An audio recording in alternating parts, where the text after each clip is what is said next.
This Hispanic actress-singer was paid $15 million for her role in the 2005 comedy Monster-in-Law. It's a very impressive pay packet, considering the fact that Jennifer Lopez has not made one movie that has grossed more than $100 million at the box office. In fact, her 2003 flop Gigli picked up 6 Razzie Awards and took a miserable $4 million after costing $54 million to make. Despite that, she's said to be the richest Hispanic in Hollywood, with an estimated net worth of $250 million. But then, making movies is more of a sideline for Jenny from the block, whose publicist was once quoted as saying, "J-Lo is not a person, it's a movement." It all started in the Bronx in 1969, where Jennifer Lynn Lopez was born to Puerto Rican parents. She got her break as a backup dancer for New Kids on the Block and Janet Jackson. Since starting her own recording career in 1999, she'd sold over 50 million albums worldwide. Her clothing line, J-Lo by Jennifer Lopez, is the most successful label launched by any artist. She followed up with Sweet Face in 2003. And by 2005, she was ready to wow New York Fashion Week with her debut design collection. Jen's mother, Guadalupe, couldn't have been more proud. Thank you. Oh, you know, really she was. She really was. She was, since she was a little girl, she always liked to, she would cut her clothes and her jeans and her T-shirts and all that kind of stuff. So I knew from early on she was going to be either, fashion designer or whatever. Italian design luminary Roberto Cavalli was positively gushing. Sarà fantastico. Oh, fantastic. Jennifer's collection is really gorgeous. Hippie chic meets bling bling. Fantastic. She's very talented as a designer. I'm so impressed.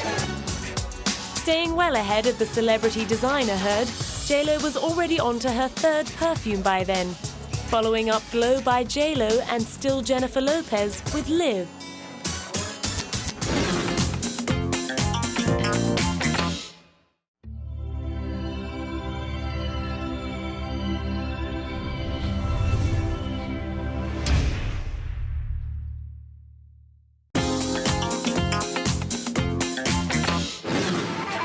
Rolling Stone magazine ranks this Latin rock musician as the 15th greatest guitarist of all time.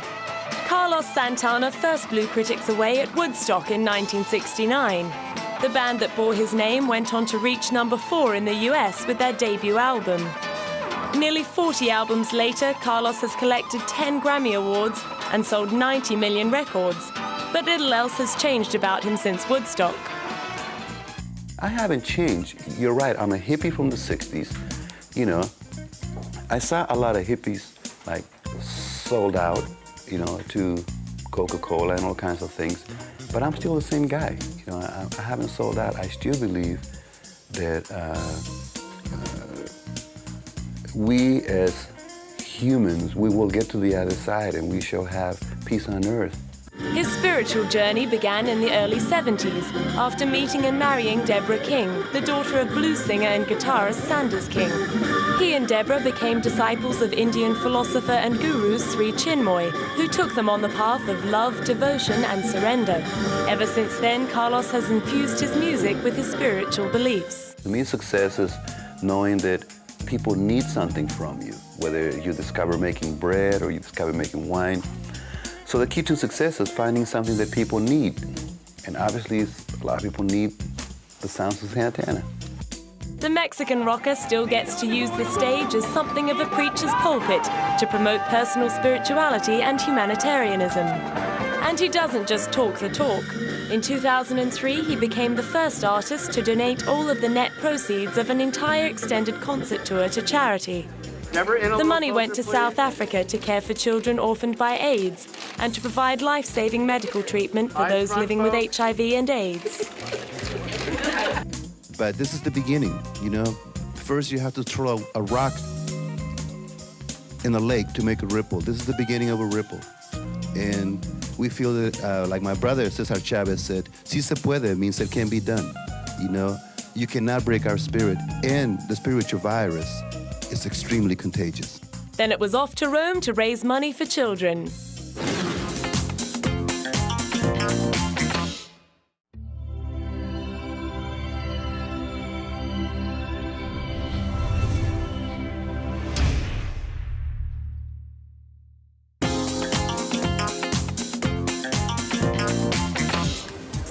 Salma Hayek most certainly grew up with a taste for the finer things in life.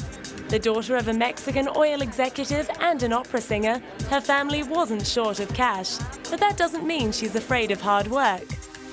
Aside from her host of on-screen credits, she's been achieving big things behind the scenes.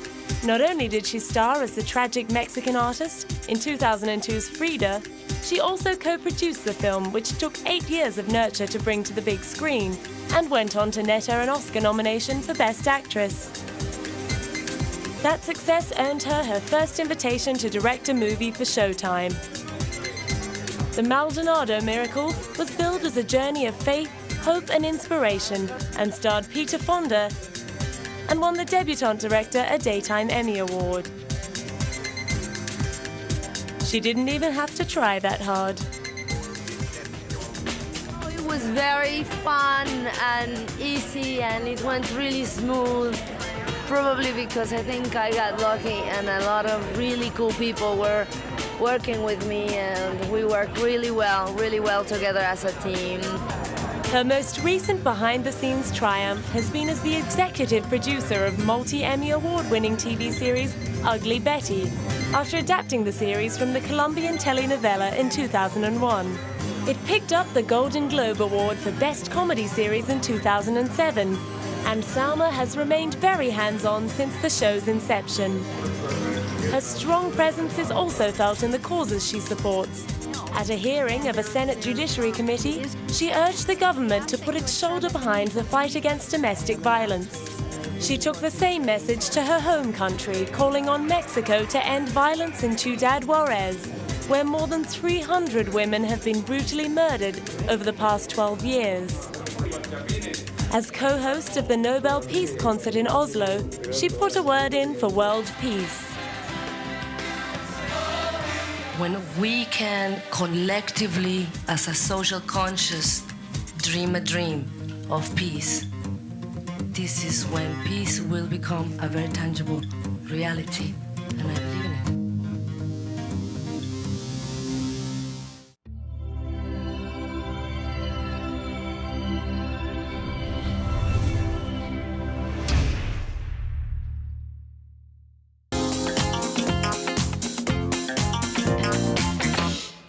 It's hard to credit Penelope Cruz with being shy. After all, anyone who signs up for a date with Tom Cruise is begging to be poked and prodded by the paparazzi. Cruz and Cruz met while filming an English-language remake of Abre los Ojos, which Penelope had starred in 4 years earlier. Vanilla Sky did little to impress critics or audiences, but it did spark off a 3-year relationship for Tom and Pene. Rumors of a wedding were followed by rumors that Penelope had called it off, suspecting that Tom had put the moves on another Latino beauty, Sofia Vergara. Since then, Pene's name has been linked to a string of leading men, such as Javier Bardem, Matt Damon, and Kylie Minogue's Olivia Martinez. Officially, she stepped out with Orlando Bloom and had a 2-year relationship with Sahara co-star Matthew McConaughey. Gossip has also abounded about her relationship with fellow Hispanic actor Salma Hayek. After Penelope laid her hand on Salma's bottom at a press conference, the media was abuzz with speculation that the two beauties were cozying up behind closed doors. And the pair did little to quell the rumors. Yes, we are very good friends for many years, so I think that shows in the film. Yes, on set and off set too. It was very fun working together. Like her best friend, Penelope is known for her passionate devotion to good causes. She recently lent her star power to the launch of an environmental initiative in the United States. The competition, launched by Global Green USA, is offering a hybrid taxi fleet, or an equivalent cash amount, to the city with the most environmentally friendly citizens. I do worry about the impact of global warming. I think like almost everyone I know. And that's why I hope all the cities in America will decide to compete in the Greenest City Challenge. I think it will motivate people to make positive changes for our environment. Along with her success on the big screen, her humanitarian work helped her earn a Knight of the Arts and Literature Order from the French government in 2006. Pene was bowled over by the recognition. In the pipeline are plans to start up her own design company with her younger sister, Monica.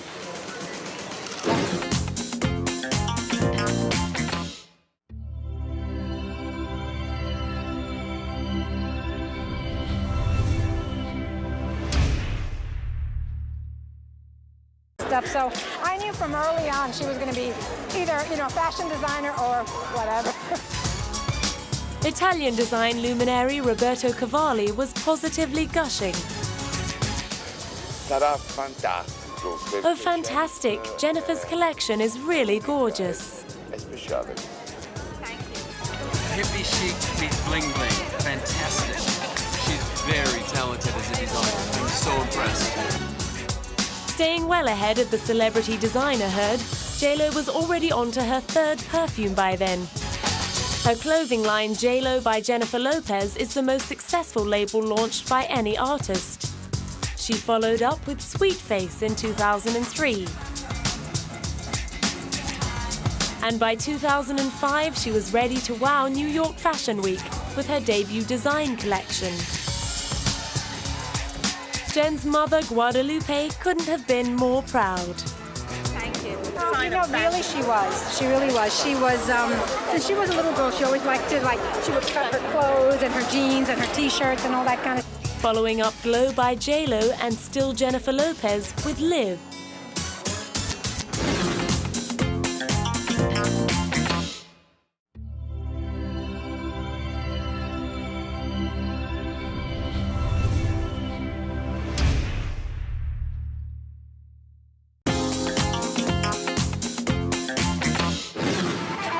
Rolling Stone magazine ranks this Latin rock musician as the 15th greatest guitarist of all time. Carlos Santana first blew. This Hispanic actress-singer was paid $15 million for her role in the 2005 comedy Monster-in-Law. It's a very impressive pay packet, considering the fact that Jennifer Lopez has not made one movie that has grossed more than $100 million at the box office.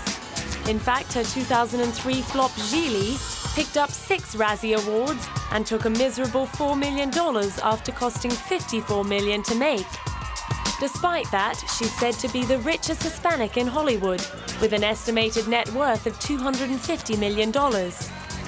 But then, making movies is more of a sideline for Jenny from the block, whose publicist was once quoted as saying, "J.Lo is not a person, it's a movement." It all started in the Bronx in 1969, where Jennifer Lynn Lopez was born to Puerto Rican parents. She got her break as a backup dancer for New Kids on the Block and Janet Jackson. Since starting her own recording career in 1999, she'd sold over 50 million albums worldwide.